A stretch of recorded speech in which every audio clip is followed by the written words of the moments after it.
you're pursuing, but we also look at those skill sets that you bring to the table, such as student organization involvement, participating in your community, your work experience, internships. So definitely feel free to contact me for any questions you have about Peace Corps service. And you can certainly be one of over 200,000 Peace Corps volunteers that have served in the Peace Corps since 1961. And I also would like to thank, again, as Aaron reiterated, everyone at DePauw who certainly put in the effort to set up this virtual event here. Um, and I look forward to coming down to DePauw in the future for an in-person visit and to meet everyone on campus and to visit the beautiful campus of DePauw University. So thank you, and again, feel free to contact me at any time. My door is always open and my phone line is always available. So thank you.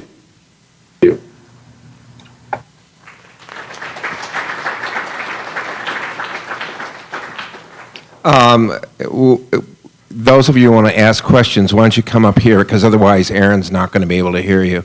So we'll queue up over here to my left. Aaron, I'll start with the first question. Tell us about Ecuador. Where is it? How many people are there? What's the biggest challenges the country faces in the future?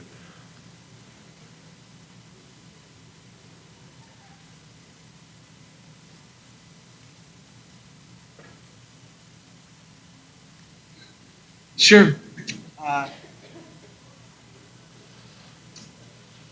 The question was, where exactly am I located in Ecuador? How many people? Biggest challenges? And there was one other question.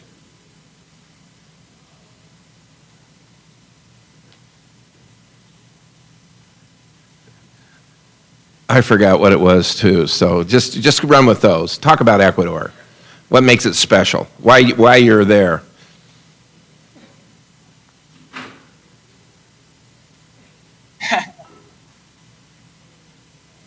Sure. Principally, I came to Ecuador to learn. I wanted to learn a new language. Spanish is a very important language in international development. There's a large percentage of international development work that's in Latin America and Central America. On top of that, I'm in the Sustainable Agricultural Program.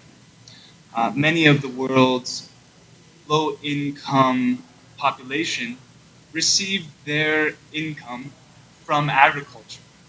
And so, as an investor in microfinance previously to the Peace Corps, I wanted to understand more about the pain points of the farmers that we were ultimately giving loans to as a microfinance investor. So the Peace Corps offered me that opportunity. It's a 2-year service, so you do have time to become integrated, A, to learn the language, and B, to be accepted in your community. And then to ultimately add value, which I was trying to display with some of my successes. Ultimately, there were successes. Where I was located in Ecuador was in a town called Pimampiro, and it was a town of 150 people who were all dairy farmers, milking 1 to 2 cows by hand a day, and bringing their milk to the cheese factory, where we would sell cheese and yogurt. And as you heard in the presentation, we were looking to develop new products, and ultimately we're very successful with the yogurt, all natural yogurt with blackberry.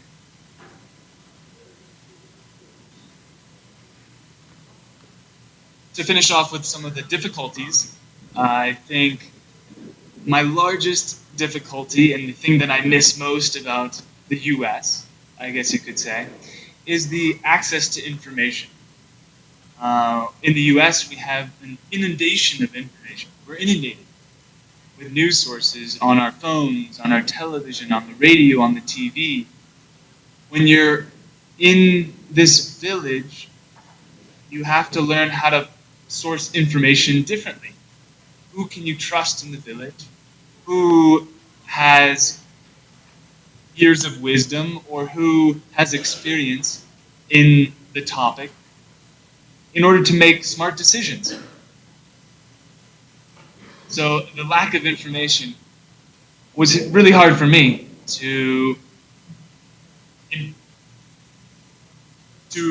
perform my job, I guess you could say.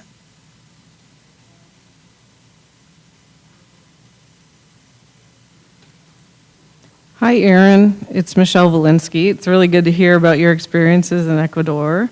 I wanted to know what things you studied at DePauw or what experiences you had while you were here that you found most useful since you left in the work that you've done, and especially since you've been in the Peace Corps.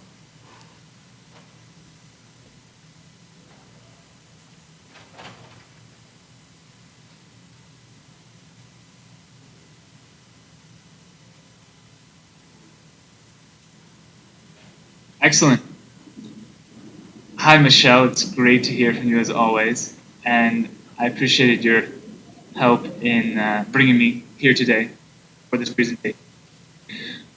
At DePauw, I was an economics major, and as Gary introduced, where I spoke, a liberal arts student. I was a liberal arts student. I studied sociology. I studied economics. I studied calculus and physics.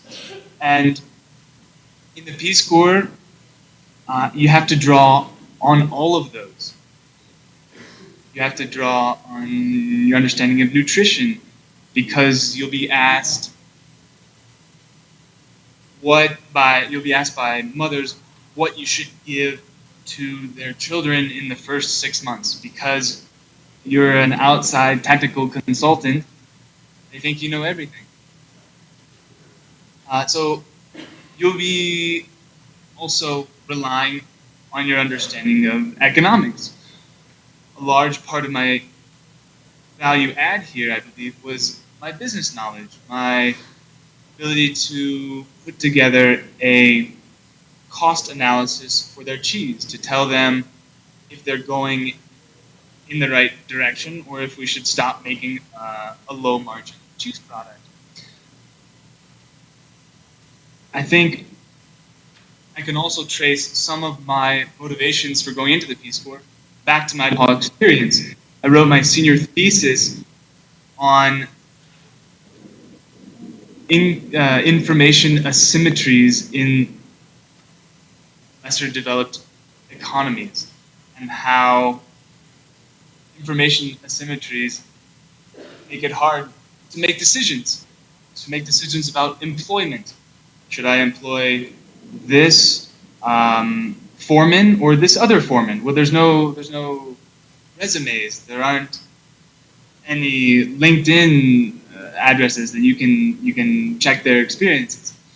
So with these information asymmetries, it makes for a very inefficient model, the base of the pyramid in Ecuador. But I think my microeconomics class with Michelle Valinsky also helped me make the jump to the Peace Corps.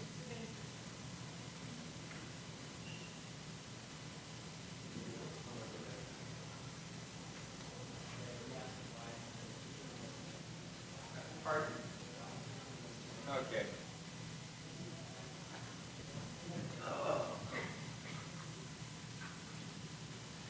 Aaron, for some reason, the least shy guy in the world wants me to ask the question.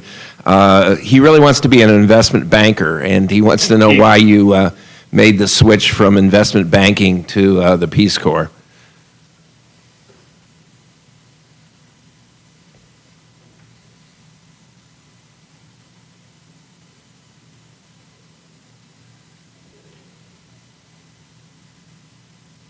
It's a great question. I don't have anything wrong with making a lot of money. I don't have anything wrong with being an investment banker. However, when I looked at my career path, I said, how can I have the most impact? And with my skill sets and my interests, I slowly went from investment banking to microfinance. Microfinance, investment banking as well. In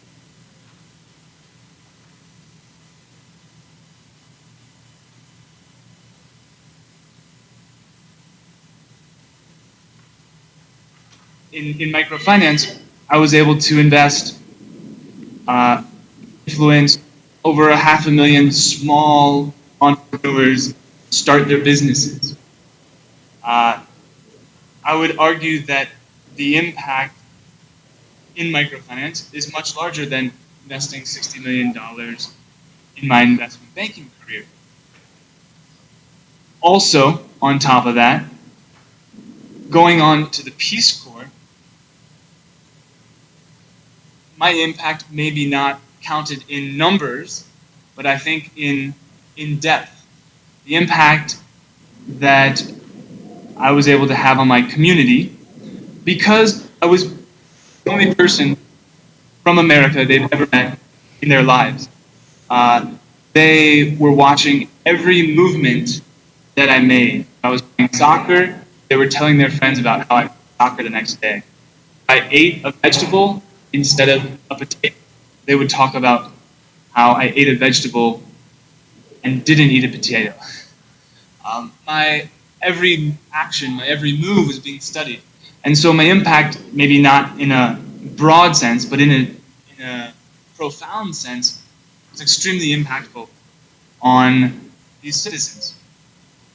So I think the career focus for me has been, how can I achieve a career of impact? And that's ultimately where I moved away from investment banking. However, I'm sure there are a lot of very, very impactful investment bankers.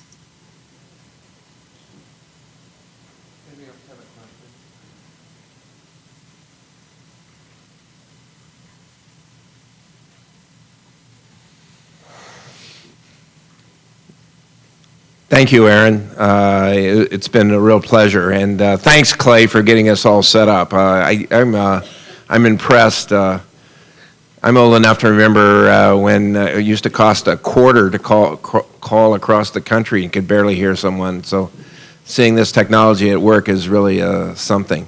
So, Aaron, let's go to Marvin's. What do you say? All right. Thanks, guys. Thank you.